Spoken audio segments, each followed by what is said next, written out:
Haleluya, beri kemuliaan kepada Tuhan Yesus. Berbicaralah Engkau Bapa di surga. Amin.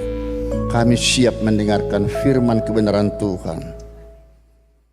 Hanya di dalam nama Tuhan Yesus Kristus bagi kita yang diberkati pagi hari ini. Mari sama-sama mengatakan amin. Silakan duduk Bapak Ibu Saudaraku.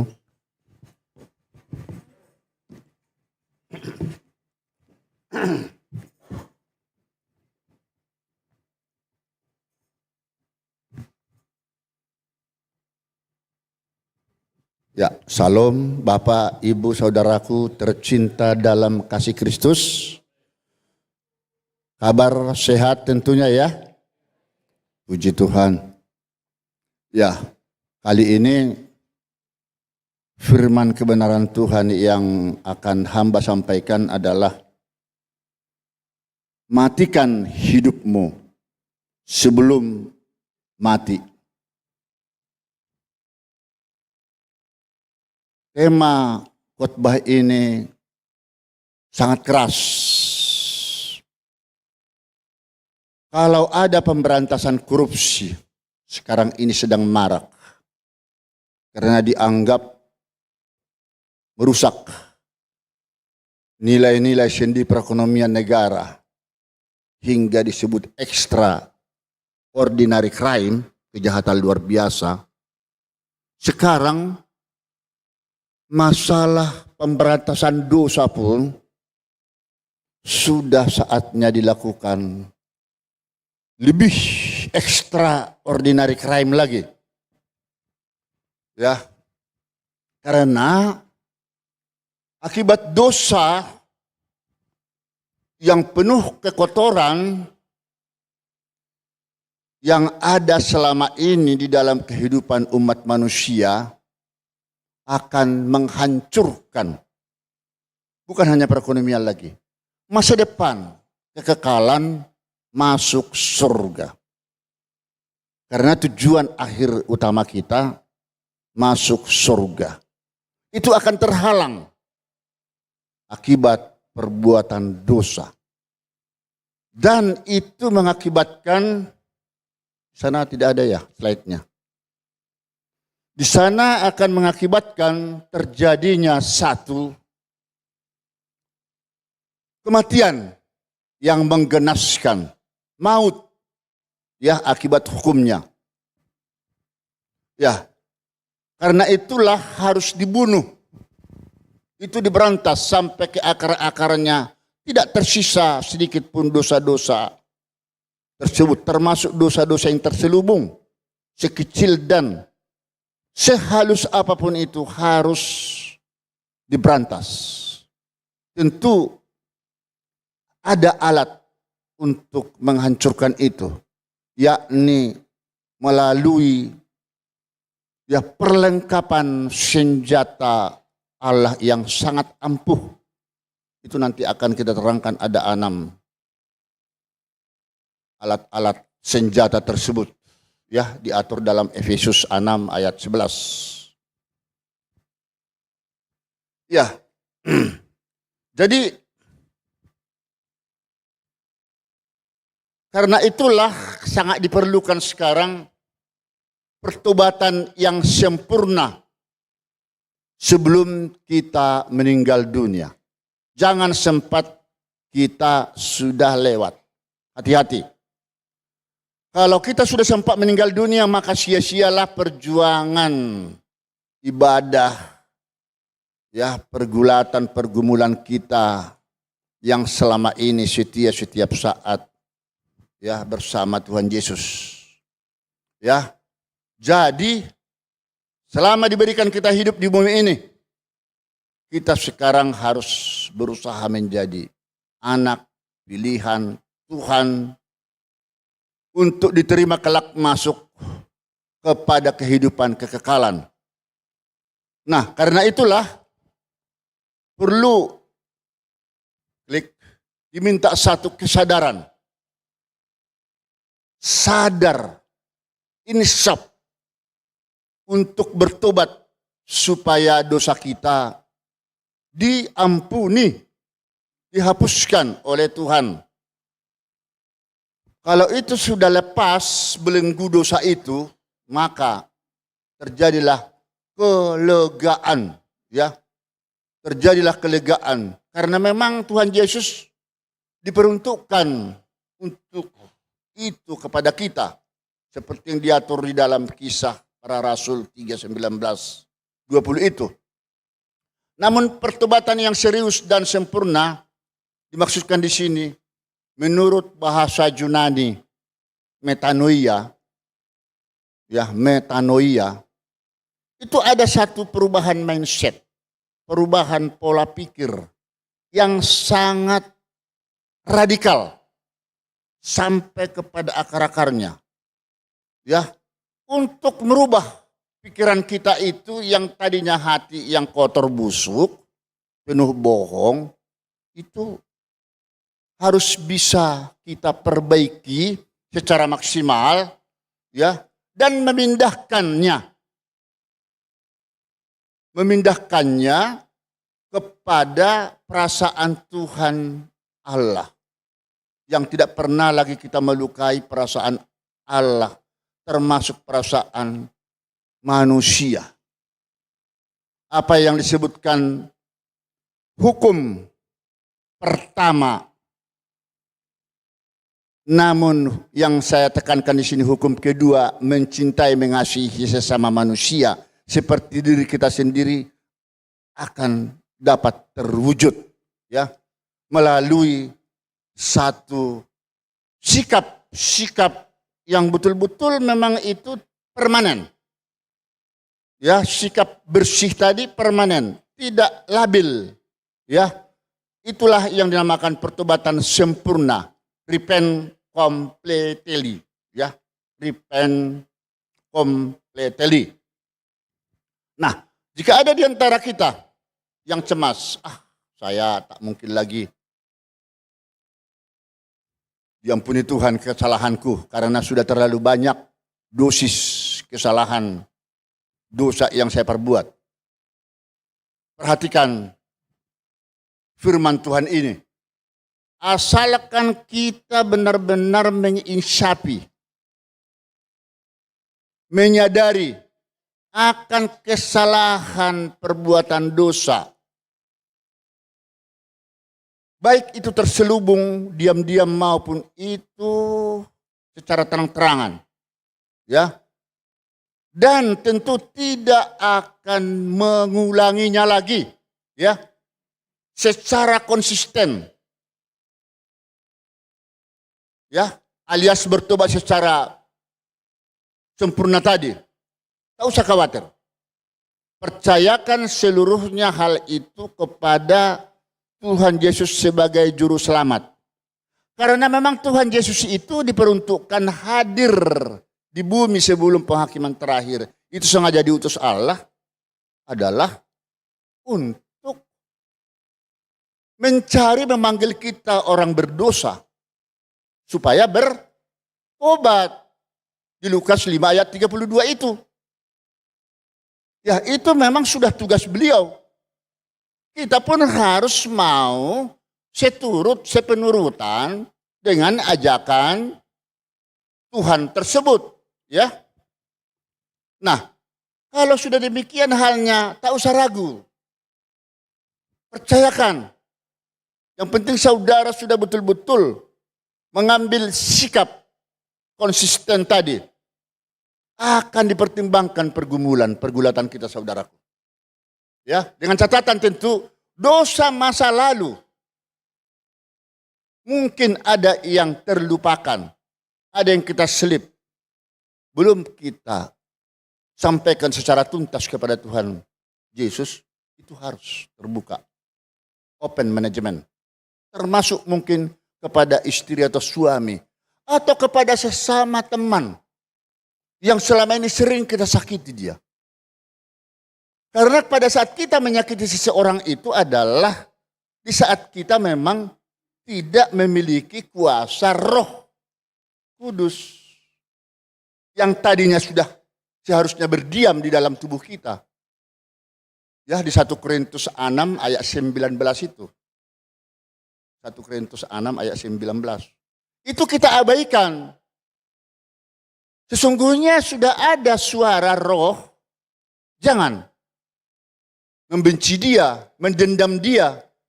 Tapi itu kita tak sadar. Nah, ini sekarang harus benar-benar kita disadarkan. Ya, disadarkan keinsapan itu muncul karena dorongan hati. Memang saya ini pingin menjadi orang yang baik. Karena memang sasaran kita harus tetap kudus. Kalaupun kita katakan saya sudah mengatakan hal yang terbaik, sudah mengampuni dia. Tapi Tuhan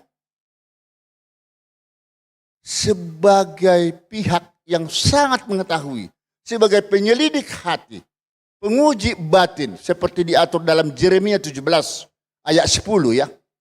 Saya coba tampilkan dulu, Yeremia 17 ayat 10. Dia sangat mengetahui lubuk hati kita yang dalam. Sungguhkah kita benar-benar ya mengampuni seseorang yang sangat menyakiti kita, yang sangat melukai hati kita? Ya, silakan masuk. Nah, itu Tuhan sangat tahu kalau kita ada istilah purba, pura-pura baik. Tidak ada istilah marga purba. Nah, jadi di sini Tuhan sangat tahu. Jangan sampai ada saudara tutup-tutupi, nanti akan bicara lagi Tuhan. Aku tidak kenal engkau. Enyahlah dari hadapanku. Sesungguhnya saya bukan tidak panjang tanganku menolongmu dan pendengaranku untuk menjawab doamu. Tapi karena yang menjadi pemisah adalah dosa dan kejahatanmu. Nah ini, jadi kita harus klinis dalam hal ini ya. Ini dalam rangka pemberantasan dosa. Jika hal ini saudara sudah laksanakan dan saya setiap saat, dan tentu saja kembali lagi, tidak mengulangi perbuatan dosa ke depan. Masa lalu tadi kan kita sudah stop. Tak ada lagi yang terselubung, terbuka sudah. Tapi juga ke depan ini sekarang nggak boleh lagi. Bisa tidak kita menahan itu? Stop. Ya, kalau itu bisa, maka wow, disinilah kita akan mendapatkan semacam amnesti kalau di konstitusi kita atau abolisi alias bonus. Benar-benarlah Tuhan akan mengampuni dosa kita baik masa lalu maupun ke depan ini sudah dikunci. Jangan sampai sempat ke depan melakukan lagi perbuatan dosa, sekecil sehalus apapun. Kalau itu dilakukan lagi berarti gagal, bonus. Karena Tuhan sekarang sedang mencatat di kitab kehidupan Tuhan. Di Wahyu 20 ayat 12 itu. Adakah tercatat nama kita di kitab kehidupan Tuhan KT atau tidak? Tapi nanti ini bisa berubah. Kalau kita memiliki sifat-sifat perubahan mindset tadi ya. Nah, kembali ke teks Ibrani, lanjut. Ini udah sadar ya, tidak akan residivis lagi kita. Klik. Oh, ini belum. Ibraninya nggak masuk berarti di situ ya. Berarti kembali yang seperti tadi. Ya, jadi Tuhan di sini akan mempertimbangkan segala sesuatu aspek perbuatan dosa tadi yang lama sudah klinis, tidak ada lagi yang ditutupi, bersih. Kemudian ke depan sudah tidak ada lagi. Walaupun kita pernah berbuat dosa, salah, itu akan diamnestikan, diabolisikan. Dia tidak diingat Tuhan lagi. Dosa perbuatan kita itu tidak diingat lagi. Dianggap selesai sudah. Ya kalau di dalam konstitusi UUD 45 pasal 14 ayat 2, itu memang ada itu. Demi kepentingan negara. Walaupun seseorang itu sudah terbukti bersalah, tapi ditutup kasusnya. Bahkan sudah dihukum pun, dihentikan. Tidak ada lagi upaya-upaya selanjutnya ke tingkat banding, kasasi, peninjauan kembali. Ini pun Tuhan Yesus sekarang mengambil sikap itu. Tidak akan pernah lagi mengingat-ingat dosa kita yang pernah kita lakukan itu. Selesai sudah. Diatur dalam Ibrani 10 ayat 17. Ya. Yang akhirnya tentu nama kita, ingat, nama kita yang tadinya sempat tercatat di Wahyu 20 ayat 15. Ini sebelum penghakiman terakhir ya. Ya Tuhan banyak kitab, tapi ada kitab kehidupan Tuhan khusus mencatat nama persoalan-persoalan kita. Makanya setiap hari memang kita harus menghitung-hitung. Ya, perbuatan yang kita lakukan itu salah enggak ini? Kalau salah, ini dicatat nih.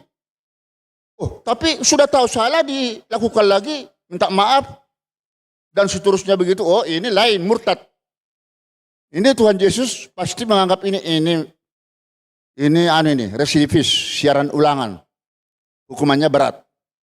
Di pengadilan negara pun itu kami perberat. Karena itu sudah perbuatan yang disengaja. Jangan pelin-pelan ya.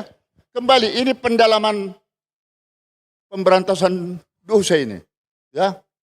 Supaya kita hati-hati sekarang menjaga hati kita dan kekudusan kita. Ya, jadi kalau tadinya di Wahyu 20 ayat 15.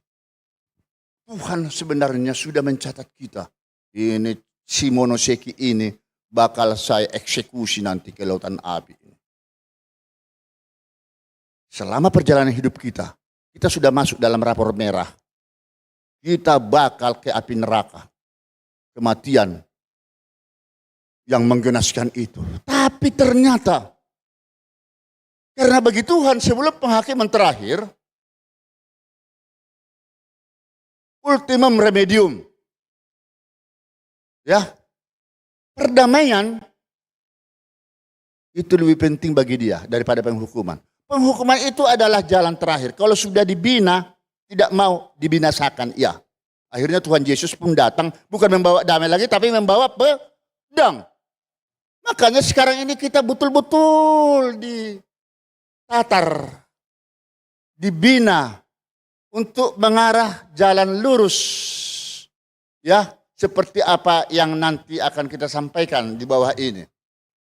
Nah, jadi akhirnya kita dicatat lah ini sekarang ya, dipegang Tuhan ini.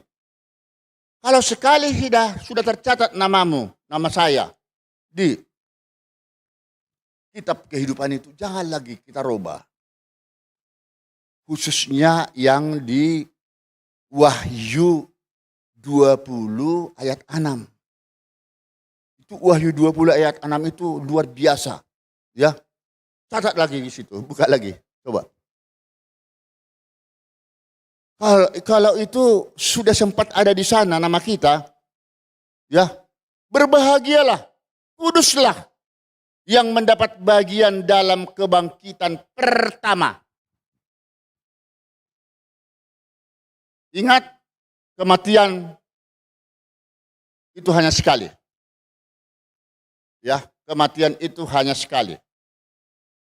Bagi umat agama Kristen. Tidak ada dua kali. Dua kali sudah berbeda ya persoalannya ya. Jadi ada dasar hukum. Di Ibrani 9 ayat 27. Manusia itu ditetapkan mati hanya satu kali. Man is appointed to die once. Ya, hanya sekali. 9:27. Ibrani 9 ayat 27. Ya. Ditetapkan hanya sekali. Tidak pernah dua kali kita mati di dalam menurut agama Kristen. Ya, karena itulah kembali lagi kita masuk kepada firman tadi di atas.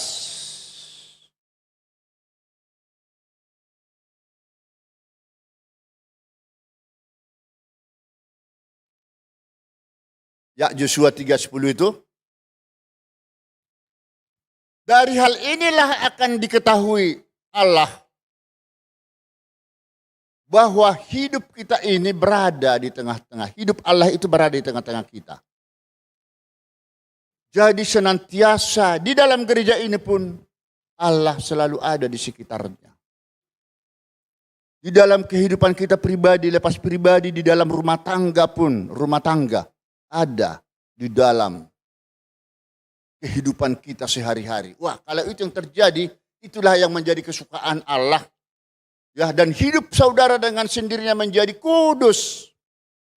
Tidak bercacat lagi. Karena memang roh senantiasa menguasai hidupnya. Nah, jika demikian halnya, dicatatlah di dalam Lukas 22 ayat 28. Ya. Kamulah yang tinggal bersama-sama dengan aku di dalam segala pencobaan itu yang aku alami. Itu menjadi kenyataan buat kamu. Jadi apa pengalaman-pengalaman Tuhan Yesus waktu digoda? Di padang gurun waktu Yesus pernah berpuasa 40 hari. Wajar kalau itu lapar. 3 kali dia digoda si penggoda iblis hantu belau itu. Ya, hantu belau lah saya katakan dulu. Dia tidak berwujud. Tapi bukan roh Allah. Pertama, karena dianggap sudah lapar Tuhan Yesus ini. Yesus, buatlah batu ini menjadi roti. Tetapi apa jawaban Tuhan Yesus? Iblis tidak hanya makan roti kekenyangan seseorang, tetapi lewat firman yang disampaikan, diucapkan oleh Allah pun bisa kenyang. Ini memang berat menghadapi itu. Di saat saudara kosong jiwamu, pikiranmu. Ya, saudara pasti akan terganggu. Makanya ada nanti senjata yang ampuh untuk menyikat, membersihkan itu. Lalu yang kedua, dibawa lagi dia ke bait suci yang agak lebih tinggi. Oh, Yesus, kau kan Tuhan, Juru Selamat. Coba jatuhkan dirimu ke bawah. Tidak akan tersentuh itu kakimu di batu itu. Kamu jangan mencobai saya ya, kata Tuhan Yesus. Tidak mampan. Terakhir dibawa ke pegunungan yang lebih tinggi sekali. Lihat Yesus, dunia begitu gemerlapnya, mewah, sukamu. Saya akan berikan kepadamu, kata si iblis, setan hantu belau tadi. Dan kalau itu kamu ambil, pujilah aku. Klik. Nah, melompat dia. Puji aku, enyah kamu. Diusirnya itu si iblis setan hantu belau tadi. Gak mampan. Tuhan Yesus saja yang begitu kuat imannya, saudaraku. Tetap digoda oleh si iblis. Apalagi kita manusia. Kalau memang kita baru bertobat sekarang. Kalaupun sudah bagus moral integritasnya. Di saat-saat dia lemah. Ada penggoda. Di saat-saat Bapak Ibu Saudara menjadi orang kaya, orang sukses yang diberkati Tuhan tentu ya. Bukan dari uang-uang haram. Banyak penggoda. Uang itu akhirnya tidak jelas kemana-mana arahannya. dampak daripada uang-uang yang tidak jelas itu juga pun banyak pembohongan di sana sini. Jadi tetap ini kita harus pelihara dengan konsisten. Ya, ini memang diatur dalam Matius 4 ayat 1 sampai 11, tidak perlu saya uraikan begitu panjangnya itu. Akan tetapi itulah inti daripada bagaimana iblis mencobai Tuhan Yesus tapi tidak mampan. Nah, ini memang berat kalau direlevansikan, dikorelasikan dengan kita manusia. Sanggupkah dengan godaan-godaan itu? Ini memang penuh satu pergumulan yang luar biasa. Makanya untuk memberantas itu sebelum kita mati, ya, perlu seluruh perlengkapan senjata Allah kita lakukan di dalam, ya, untuk membentengi hidup kita, pikiran kita, tubuh kita dari semuanya. Wah, ini berat, tapi harus bisa. Karena itu satu janji Tuhan untuk masuk surga, masalahnya kekekalan, ya.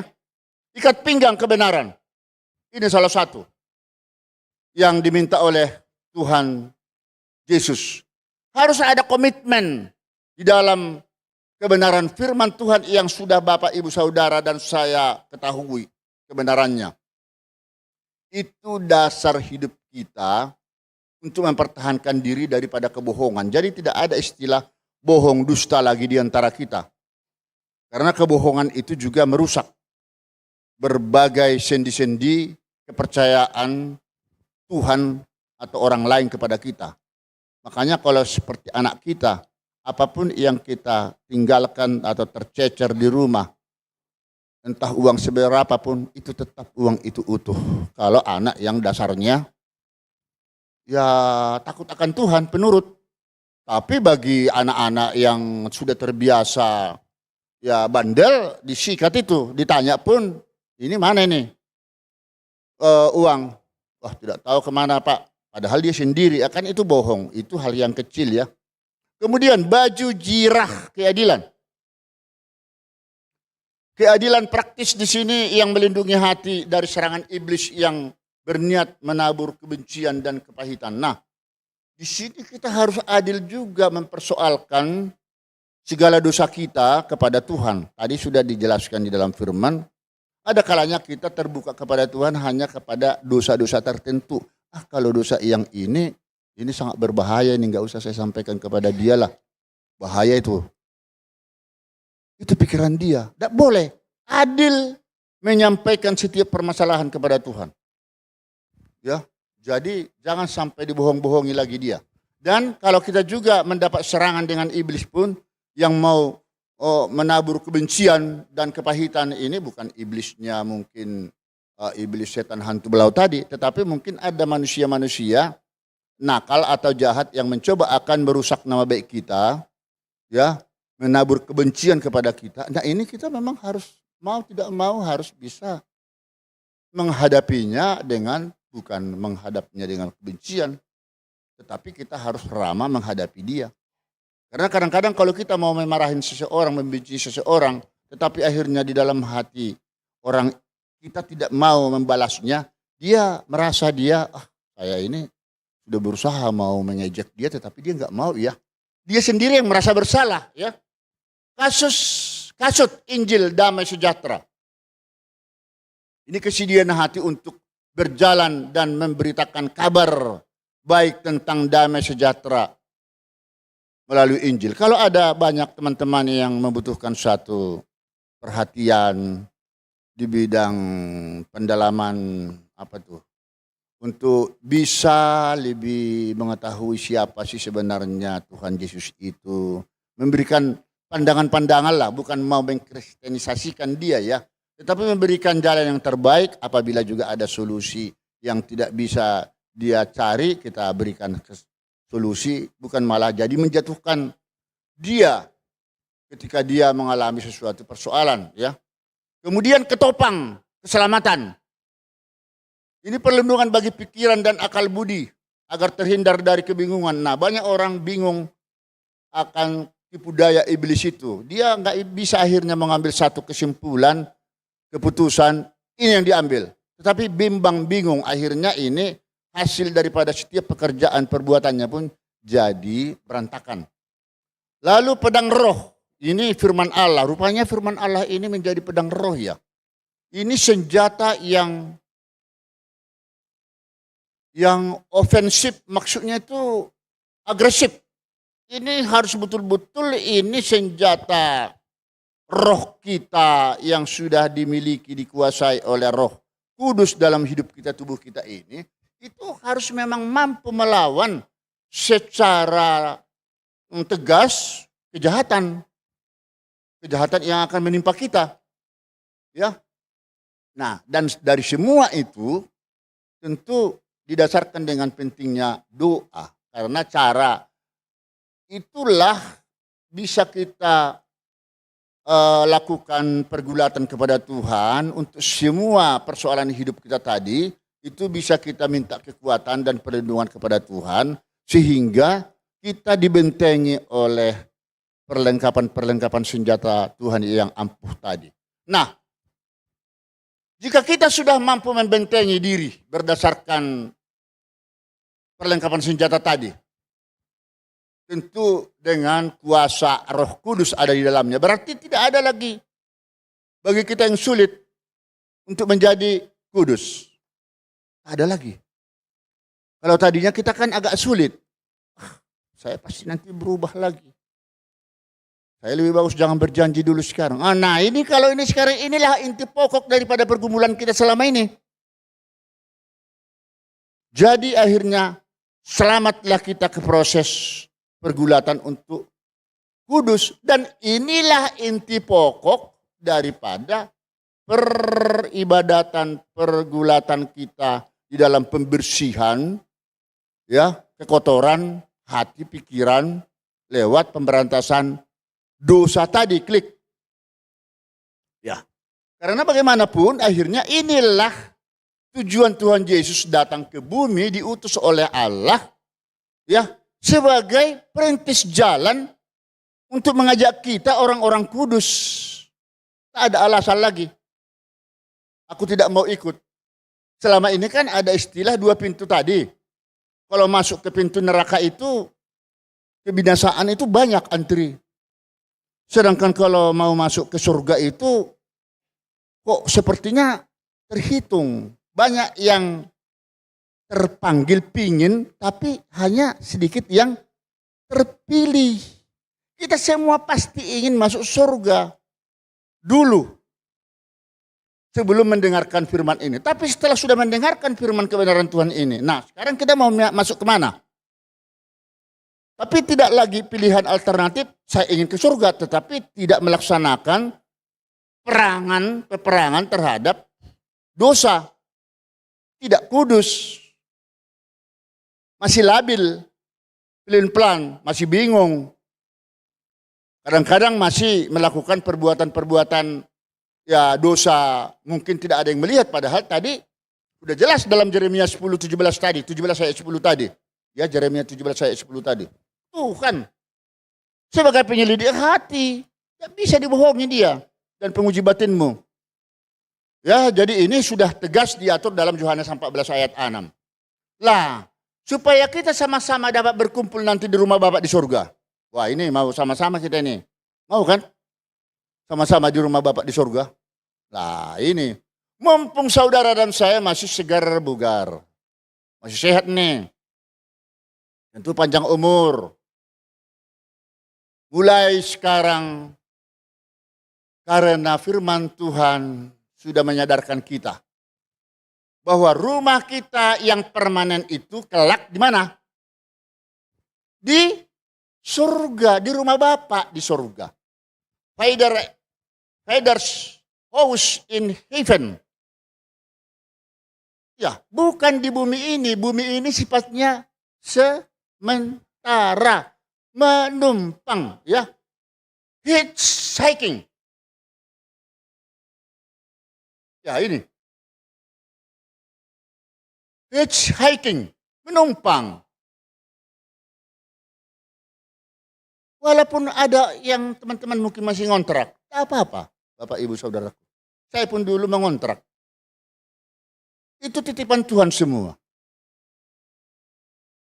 Kita hanya sementara di sini. Kita tidak tahu kapan dipanggil Tuhan.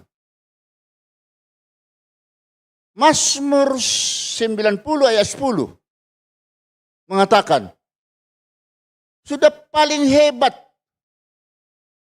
70 tahun. Sampai kalau masih kuat 80 tahun. Kalau masih kuat lagi no problem 90 tahun. Buat dulu foto si nenek-nenek karondang dengan lembunya yang paling terakhir. Lucu saya lihat itu. Inilah kita. Kalau memang Tuhan memberi kenormalan kepada usia kita ya. Normal nih, bukan kecelakaan di tengah jalan. Bukan sakit mendadak lalu lewat. Kita sering kadang-kadang sakit keras ya, Pak ya, saya juga. Tapi masih bisa tersembuhkan. Itu kan anugerah juga itu. Itu warning bagi kita supaya menjaga kesehatan kan begitu. Jangan makan pantang terus. Sekali-sekali kalau adat kita di sono kan. Karena ada adat sekali-sekali. Makan bab satu terus. Jangan. Saya kadang-kadang juga pingin tapi tahan. Nah ini dia. Sehat dia, tapi sudah menganga dia tidurnya. Alamak. Jadi kebanggaannya dia, ceritanya dia, cerita, aduh aku tadi susah tidur. Misalnya begitu, ya penderitaan, hardship. Sengaja saya cari bahasa istilahnya itu, hardship. And suffering, penderitaan, kesukaran, dan penderitaan. Itulah yang terjadi pada dia. Obat-obat ada itu biasanya. Tapi bisa sembuh. Puji Tuhan. Yang penting kita bisa beraktivitas. Banyak orang obat-obat itu tidak bisa lagi menyembuhkannya kan. Silahkan saudara mau ke estetika, glowing, no problem untuk mempercantik diri. Tetapi tetap juga usia itu seperti ini. Sadar enggak kalau Bapak Ibu kalau sudah bertemu dengan orang yang berkemalangan meninggal dunia? Pernahkah merenung mendalam ketika seseorang sudah lewat, dia enggak punya nyawa apa-apa lagi? Saya kalau datang ke tempat kuburan, bukan kuburan, orang yang meninggal, kadang-kadang takut. Yang takutnya bukan melihat wajahnya. Wah, suatu saat aku juga akan seperti ini. Tapi saya juga pasti akan melihat, apalagi kalau dia keluarga ya. Masih sanak sepamili dan kita diundang, pemberitahuan ada. Merenung kita di situ mendalam, kalaulah suatu saat saya seperti ini. Seperti ini pula lah aku akan meninggalkan seluruhnya apapun yang saya miliki. Tidak ada lagi alasan, hei Simonosiki, perhatikan mobil Bapak. Rawat, dah ada lagi itu. Selesai sudah. Boro-boro. Sempat indah dia berbuat baik dan sudah diampuni Tuhan. Ini persoalannya. Kalau itu belum, gak bisa lagi diobati. Gak bisa lagi. Gak terselamatkan. Makanya, kalau Bapak, Ibu, Saudaraku ingin membuktikan tadi Roh Kudus ada, perlengkapan ada di dalam jiwamu. Lalu saudara sekarang udah terbentengi dong. Udah kokoh ini ibarat tembok. Godaan pasti datang, seperti Tuhan Yesus tadi. Mampukah saudara akan menghadapi godaan tadi? Ada kalanya kita berinisiatif mau melakukan permasalahan dosa itu. Karena potensi ada kan? Sekali ini aja, kayak makan tadi. hanya sekali-sekali. Tapi karena Roh Kudus, perlengkapan sudah ada tadi. Sudah, nyahlah, tidak jadi, stop. Itu maunya Tuhan Yesus dalam firman ini. Amin. Mengerti firman itu? Beri kemuliaan kepada Tuhan Yesus. Haleluya. Aduh. Ini. Jadi, kembali kita ke atas tadi urusan tumpang menumpang. Di 1 Petrus 17 itu. Jadi jangan sempat saudara lewat sebelum menjadi orang benar dan orang kudus. Tahan. Tak bisa kita menahan diri. Harus hidup. Kalau memang waktunya Tuhan memanggil kita meninggal, mau apa? Yang bisa kalian berusaha semaksimal mungkin dan saya adalah bagaimana berpacu dalam melodi. Istilah itu. Bagaimana saya membersihkan hidup sebelum saya lewat. Berarti ini program PR, progres kita selama masih hidup. Jangan disia-siakan. Boleh kita merancang usaha, perdagangan, bisnis apapun. Tetapi khusus program persiapan kita ke masa depan, di kekekalan harus, bukan soal mengenai persiapan kita mati, di mana kuburan saya seperti di perumahan San Diego sana. Kami sudah ada itu ya, non. Sudah ada kalau persiapan tempat. Tapi bukan itu. Itu kan karena sulitnya mendapatkan tanah di menteng itu. Pulau. Lebih bagus nyaman, tidak dipindah-pindah lagi tempatnya. Itu dunia. Tetapi sekarang persiapan berkemas-kemas kita itu loh. Untuk bisa ke surga nanti sebelum aku dipanggil Tuhan. Karena kalau kita udah sakit-sakit, jangankan sudah lewat. Sakit keras saja, Bapak Ibu Saudaraku. Rasanya sulit memuji Tuhan. Sulit, karena udah merasa sakit ini sudah nggak bisa lagi tertolong. Sakitnya sudah menjerit-jerit itu loh. Jadi nggak konsentrasi. Padahal kalau kita berdoa adalah membutuhkan satu ketenangan. Keseriusan. Dan kalau kita berdoa kepada Tuhan, saya kadang-kadang juga introspeksi diri. Apakah saya sudah bersih Tuhan? Memang kita boleh juga mengadu kepada Tuhan. Aku kotor Tuhan. Aku tidak tahu lagi apakah Tuhan masih mengampuni saya. Mau, dia bisa. Tapi jangan lakukan lagi perbuatan itu. Itu kan yang dibilang tadi. Tapi kalau dilakukan lagi kembali residivis. Kalau saya Tuhannya atau hakimnya di dunia ini hukumannya perencanaan. Nah, udah jelas ya saudaraku ya. Nah, jadi aku berkata kepadamu sesungguhnya jika seorang tidak dilahirkan baru, klik. Dia tidak akan bisa melihat kerajaan atau kemuliaan Allah. Bukan berarti kita memandang Tuhan, oh saya mau lihat kerajaanmu. Kerajaan itu kita rasakan kita ada bersama Dia. Makanya kerajaan Allah itu jadikanlah di rumah tangga, di bisnis, di gereja ini, dimanapun berada. Hidup baru di sini berarti sudah dibuang, diberantas semua kekotoran pikiran jiwa yang penuh munafik tadi. Berat, oke. Saya pun mengaku itu. Tapi harus bisa. Karena ini persyaratan daripada masuk surga. Kuduslah kamu sebab aku kudus. Be holy for I am holy. Tak ada alasan. Itulah sebabnya Tuhan sengaja datang merintis jalan kita. Membawa kita nanti ke surga. Sama-sama kalau kita sudah hidup di sana. Nah, jadi kalau kita sudah menjadi bersih segala sesuatunya, ya maka apa yang dilahirkan dari daging adalah daging. Betul. Sebab apa yang dilahirkan dari roh adalah roh. Yohanes 3 ayat 6. Dan roh itu adalah Allah. That spirit is God. Itu di Yohanes 4 ayat 24.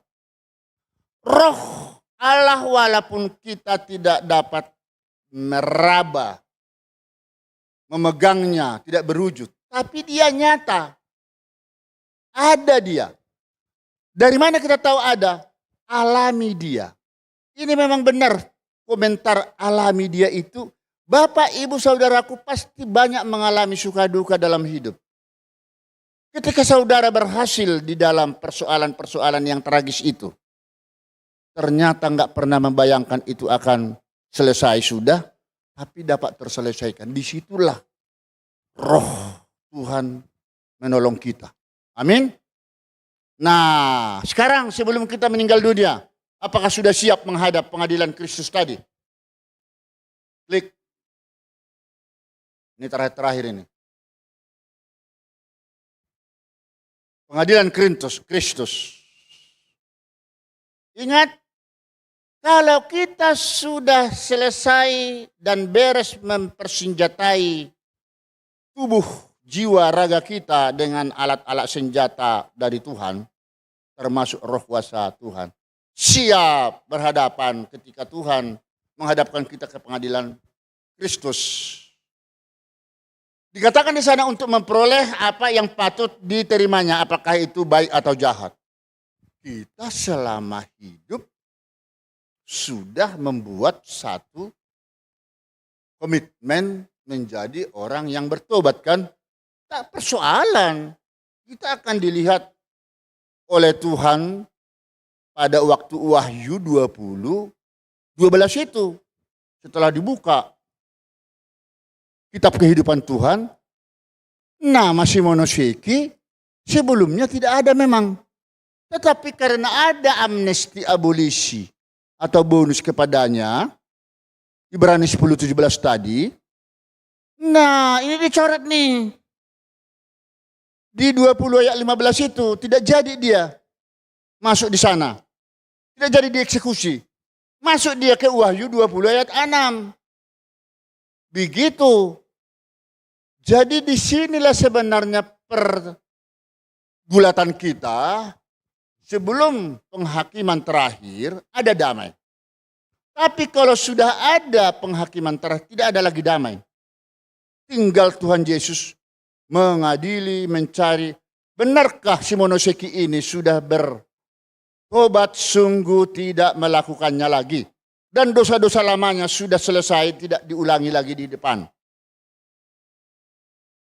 Tadi sudah saya katakan kalau memang itu sudah benar, jadi tercatat namanya di kitab kehidupan, maka di Wahyu 20 ayat 6 itu, merekalah yang akan mendapat bagian tadi dalam kebangkitan yang pertama. Ya, orang-orang yang berbahagia dan kuduslah itu karena kematian kedua tidak berkuasa lagi bagi mereka dan yang akan memerintah sebagai raja bersama dengan dia. Ya, jadi dia untuk hidup selama-lamanya di sana ya. Nah, jadi demikian firman kebenaran Tuhan ini ya. Setelah itu nanti akan kita lihat di sana di Wahyu 20 ayat 6 tadi itu.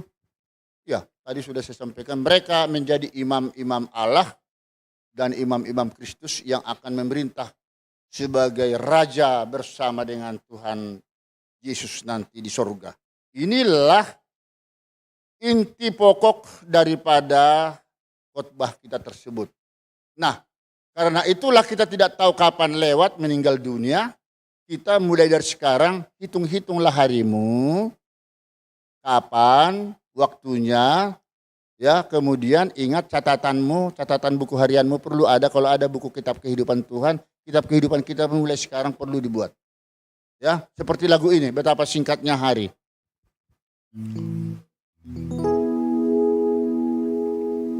Ya, ini udah sering lagu ini, tapi saya senang lagu ini terkait dengan firman Tuhan.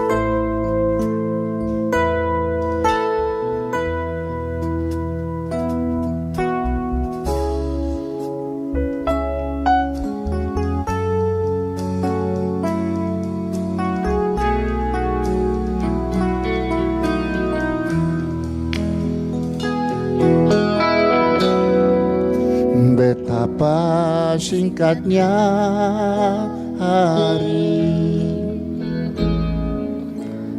umur manusia bagai hembusan uang, sekejap kan lenyap. Hanya 70 tahun, demikian firman-Mu.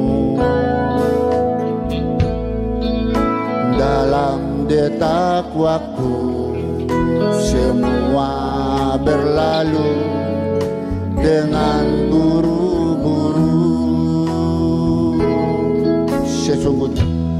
Sesungguhnya dari debu kembali kepada debu.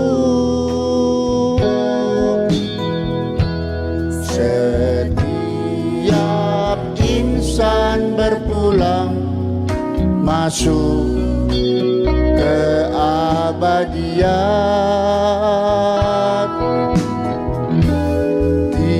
Tiada seorang pun tahu saat akhir kehidupan. Tuhan, ajarku menghidup sisa masa hidupku. Musik. Saya tetap meminta kepada Bapak Ibu jemaat terkasih Kristus, hitunglah hari-harimu. Mari kita hitung hari-hari kita. Kita tidak tahu kapan dipanggil Tuhan, tetapi pasti kita akan waktunya tiba. Sebelum tiba saatnya, mari kita sudah siap menghadapi pengadilan terakhir itu. Betapa singkatnya hari, umur manusia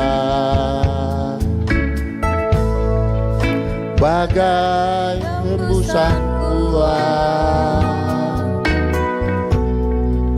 sekejap kan lenyap. Hanya 70 tahun, demikian firman-Mu.